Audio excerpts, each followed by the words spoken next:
প্রতিকূল আবহাওয়ার প্রভাবে ব্যাহত হচ্ছে শিয়ালদা ডিভিশনের ট্রেন চলাচল।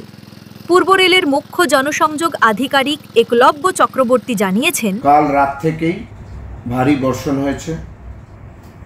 শিয়ালদা ডিভিশন তার ট্রেন অপারেশন স্বাভাবিক রাখতে বেশ কতগুলি কার্যকরী পদক্ষেপ নিয়েছে। আমরা despite heavy rainfall foot patrolling বাড়িয়েছি, অর্থাৎ লাইন পরিদর্শন। ক্রিটিক্যাল লোকেশন ইয়ারমার্ক করে সেখানে আলাদা নজরদারি চালানো হয়েছে। ওয়াটার লগিং কন্ট্রোল করার জন্য সব রকম অ্যাভেলেবল রিসোর্সেস ব্যবহার করা হয়েছে। র্যান্ডাম চেকিং হচ্ছে সবসময় পয়েন্টস এবং ক্রসিংসের। কাল রাত থেকে যে ভারী এবং অতি ভারী বৃষ্টিপাত হয়েছে তার জেরে অবশ্যই কিছু কিছু জায়গায় জল জমে গেছিলো, তবে এখন সেই সিচুয়েশনটা অনেকটাই নর্মাল। বারাসাতে যেমন অটোমেটিক সিগন্যালিং রেস্টোর্ড হয়েছে। গুমা স্টেশনে ওয়াটার লগিং ক্লিয়ার করা সম্ভব হয়েছে।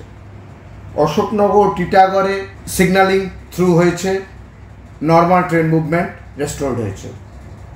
বেলঘড়িয়া 1 এবং 2 নম্বর প্ল্যাটফর্মে কিছু সমস্যা ছিল, সিগন্যালিংয়ের লাইনে ওয়াটার লগিং ছিল, ক্লিয়ার করা হয়েছে। একটিও লোকাল ট্রেন শিয়ালদা ডিভিশন বাতিল করেনি। ট্রেন অবশ্যই একটু ধীরে চলেছে, সেটা মূলত যাত্রীদের নিরাপত্তার স্বার্থে এবং কোনো যাতে আনটুওয়ার্ড ইনসিডেন্টস না হয় তার জন্য।